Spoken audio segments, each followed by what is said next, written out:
Sabe aquela tristeza que corrói por dentro e que proporciona uma dor terrível e você não sabe diferenciar se às vezes só uma tristeza ou se é uma depressão? Como saber o tempo exato de procurar ajuda médica? Para falar sobre esse assunto, a gente recebe a psicóloga Jennifer Curto-Schitz. Boa tarde, Jennifer. Boa tarde. Seja bem-vinda ao NT Sul, viu? Obrigada. Dá para diferenciar depressão de uma simples tristeza? Não simples no sentido de ser banal, mas de uma tristeza que tem tempo exato para terminar, Jennifer? Sim, com certeza tem como a gente diferenciar, porque na verdade a gente sabe que a tristeza, ela é uma coisa mais passageira. Nós sentimos tristeza a todo momento, né? Simples fato que acontece alguma coisa na nossa vida negativa, esse sentimento acontece. E a depressão precisa ter uma série de sintomas por um determinado tempo para que seja caracterizada uma depressão. E as pessoas confundem muito. Sim, claro. Estar triste entre estar depressivo, que são coisas bem diferentes. Tá, você pode pontuar alguns desses sintomas para que a gente tenha ideia de como que eu posso diferenciar. Eu passei por um momento difícil, eu passei por um momento triste da minha vida e eu tenho aquele momento ali do luto que eu tenho o direito de sentir aquela dor, né? Mas quando perceber que essa dor passou a ser uma depressão? Sim. No momento que é uma depressão, né, que é caracterizado um transtorno depressivo, no mínimo 5 sintomas têm que ser diagnosticados, preferencialmente por um profissional, né, da área da saúde, como um psicólogo, até mesmo um psiquiatra também, para que possa estar diagnosticando. E também tem que ser sintomas persistentes há mais de 15 dias, né, e num certo nível de gravidade. Isso é bem importante de se pensar. Né? Um dos sintomas é o humor deprimido, onde a pessoa se sente muito triste, que vem acompanhado de choro, vem acompanhado da angústia também, da baixa autoestima, do pensamento negativo. Um outro sintoma bem importante é a perda de apetite ou muito ganho de apetite, pouco sono. Então, comer bastante ou comer pouco pode ser também um dos sintomas? Pode ser sim, com certeza. Assim como ter muito sono, né, que é a hipersonia, e a insônia, né, não conseguir dormir, ficar o tempo inteiro em alerta. Isso também é um sintoma importante. A perda de interesse nas atividades do dia a dia, não ter vontade de organizar a casa, de fazer suas atividades, inclusive o trabalho. Isso também é um sintoma bem importante. A questão da lentificação motora também, ou da agitação, uma pessoa que fica muito tempo parada ou muito agitada também, isso é muito comprometedor. Tem uma outra coisa importante nesse sentido, que a pessoa acaba com a lentificação motora muitas vezes se isolando, querendo ficar muito tempo deitado, né? Isso também é outro sintoma bem importante, que acontece muito. A questão também do risco de suicídio, pensar em morte. As pessoas deprimidas, elas pensam o tempo todo, né, em se matar, pensam, a vida não faz tanto sentido para elas? Como que é isso? Depende do grau de depressão, né? Porque existe uma depressão leve, moderada a grave. Vai depender. Mas na maioria dos casos existe essa ideia suicida, né? A ideação suicida. Acontece muitas vezes. E também o medo de morrer, né? O medo de morrer, o medo que aconteça alguma coisa na vida delas que acaba sendo o pensamento negativo que eu havia falado anteriormente. Então, isso acontece. Tá, então é um desequilíbrio, na verdade, né, Jennifer? Porque ou comer demais, ou comer de menos, ou dormir demais, ou dormir de menos, pensar negativamente ou ter medo de morrer. Então, esses desequilíbrios que pode ser um alerta para que a pessoa tenha que procurar ajuda médica. Exatamente. Uma questão também importante é a capacidade de se concentrar. Diminui muito a capacidade de se concentrar. Muita indecisão na hora de fazer as coisas do dia a dia também, né, nas suas atividades, nas coisas práticas que a gente tem que estar decidindo. Isso também é um sintoma que deve ser bem considerado. Como eu disse anteriormente, tem que ser 5 desses sintomas, né?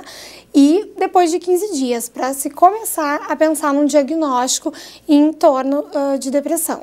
Jennifer, eu já tive a oportunidade de conversar com algumas pessoas que sofriam de depressão e elas se queixam principalmente do não apoio da família, no sentido de que, isso é frescura, levanta e vai trabalhar, levanta e arruma o que fazer para que você possa não pensar nisso. É realmente um pouquinho de frescura, a pessoa não tem como lutar contra isso, ou é um processo bioquímico que às vezes tem que ser com ajuda médica mesmo? Exatamente. É que muitas vezes as famílias confundem a tristeza com a depressão.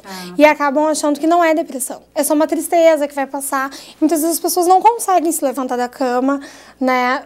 falta um tratamento, falta uma medicação, falta uma psicoterapia e não conseguem se ajudar sozinhas. E muitas vezes é a família também que vai dar esse apoio para que o familiar consiga chegar até o consultório, chegar até o local onde ele vai ser acompanhado, onde ele vai ter um tratamento adequado. Então, a família é muito importante. E muitas vezes, realmente, a família não consegue entender o que está se passando. E a gente sabe que quanto mais tempo a gente deixar a pessoa sem atendimento, mais difícil vai ser para ela, porque ela vai estar num sofrimento maior. Tá, né? Mas a gente pode dizer que essa pessoa, ela está com carência de alguma coisa no organismo dela, bioquimicamente falando? Sim, com certeza. Uma dessas coisas é a serotonina, né, que cuida da parte da impulsividade, da agressividade, até mesmo do apetite, da dor e das questões sexuais também, porque há uma baixa de libido muito grande, né? A questão da dopamina também, que é a vontade de viver da pessoa, né? Acaba interferindo muito no momento que não se tem dopamina suficiente no cérebro. Tá. O organismo para de produzir com tanta facilidade essas substâncias? Como que é? Não é com tanta facilidade, né? Mas hoje, de 10 a 20% da população brasileira deve ter depressão. Então, é um número muito grande, alto. né? E se a gente for pensar o seguinte, o que leva, né? Não é só a falta dessas substâncias, são questões sociais, a questão, por exemplo, de desemprego, morte de um familiar, né? Processos de luto. Então, são várias coisas que podem evoluir, né? E a própria genética é um fato muito importante, porque a maioria das pessoas que a gente conhece que tem depressão, a mãe já teve, a avó já teve, o pai já teve, e isso é um fator muito importante também, mas vem junto com essa questão, com essa disfunção neuroquímica, com certeza. Aí há uma prevalência maior nos homens, nas mulheres, crianças, jovens, adultos? Atualmente, nas mulheres, entre 20 a 40 anos, só que a depressão do adulto jovem, né, as mulheres um pouquinho mais maduras, porque né? nós, mulheres, temos que carregar mais esse fardo. Sim. Tem algum Se fala em algumas pesquisas, assim, a questão das mulheres serem mais sentimentais, né, a questão também da gravidez, né, questões hormonais também, se fala nesse tipo de expectativa, né, e também porque as mulheres, muitas vezes, né, se sabe maiores números com mulheres porque elas buscam mais o atendimento também, né, isso é outro fato importante, mas ainda se pesquisa muito, mas as mulheres ainda estão à frente nessa prevalência. Com certeza. Bom, a gente também tem uma série de fatores, né, no nosso próprio organismo, bem diferente dos homens, que leva a isso tudo, né? Mas há causas para todas as homens, mulheres, enfim, para todas as pessoas, há causas determinadas para isso, para que haja a depressão? Seria, né, a questão genética, que é bem importante de ser falado. Tá. Essas questões neuroquímicas, né, que então, no caso... na questão genética é investigar. Se eu tenho já casos na família de depressão, eu preciso investigar, eu preciso ver se essa tristeza, que começou uma tristezinha e virou uma tristeza enorme. Exatamente. Isso é um fator bem importante, porque às vezes começa com uma simples tristeza e vai desencadeando até chegar à depressão. E às vezes as pessoas não se dão conta disso. Elas continuam achando que é uma simples tristeza. No momento que for persistente, que trouxer outros sintomas, como os que eu disse anteriormente, tem que ser repensado, né? Claro. De repente, muitas vezes, por que acontece em casos tão graves? Não há uma prevenção, as pessoas deixam para procurar o profissional depois. Então, se fosse repensado algumas coisas, de repente, o número, a expectativa de pessoas que teriam depressão seria menor, claro. Né? Porque se fala muito também, as pesquisas, que o brasileiro, no geral, não previne as coisas. Ele percebe até alguns sintomas, mas deixa, né? Tem que ficar exatamente, para procurar exatamente. ajuda. E isso é um fato muito relevante, né? No momento que a gente previne, é a mesma coisa que quando a gente está gripado. A gente procura um profissional para prevenir, é mais fácil da gente estar tratando. Então, com certeza, a depressão também tem essas questões, né? Sempre a prevenção é muito importante. Jennifer, e as pessoas, elas podem perceber, elas podem se automotivar suficientemente antes mesmo de procurar ajuda médica, para que elas estejam bem e que não caiam na depressão, que a tristeza não vire uma depressão? Na verdade, a gente sabe que quem tem facilidade, né, em se sentir bem, em lidar bem com situações, né, negativas, difíceis, acaba tendo uma facilidade de não ter depressão.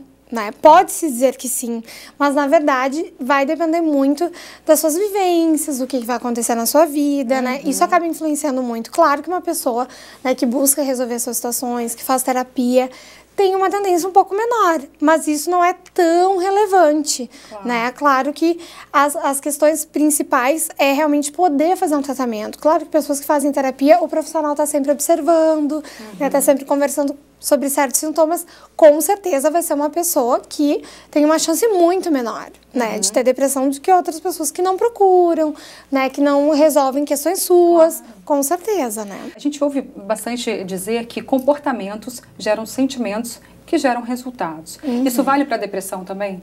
Na verdade, sim, eu acredito que sim, porque a gente tem um comportamento positivo, claro que vai prevenir algumas coisas, né? Porque o nosso pensamento vai ser positivo, nós vamos pensar em coisas boas e é claro que isso vai transmitir para as pessoas, né? E a gente também vai poder colher coisas positivas. E proteger o sentimento, né? Exatamente. E aí a porta de entrada aí para toda a tristeza, para, enfim, tudo que a gente vem sentindo de ruim e acaba somatizando e refletindo no nosso corpo também. Exatamente, também, porque muitos sintomas físicos aparecem com a depressão, né? Você tem como pontuar alguns principais sintomas físicos? O que a pessoa regularmente sente quando está deprimida? Muito cansaço, né? O corpo muito cansado, vontade de ficar deitado pelo cansaço físico, dor de cabeça, muita enxaqueca, são coisas assim que acontecem muito, né? Fisicamente, olheira, as pessoas não conseguem dormir. Esses sintomas, assim, aparecem muitas vezes, né? A própria lentificação motora, caminhar muito devagar, não conseguir fazer as atividades dentro de casa, né, se sentir muito lento.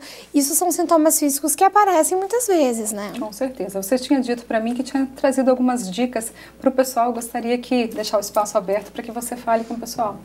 Uma das coisas muito importantes que eu considero é a questão da prevenção, né? Da gente buscar um atendimento no momento que não se sente bem.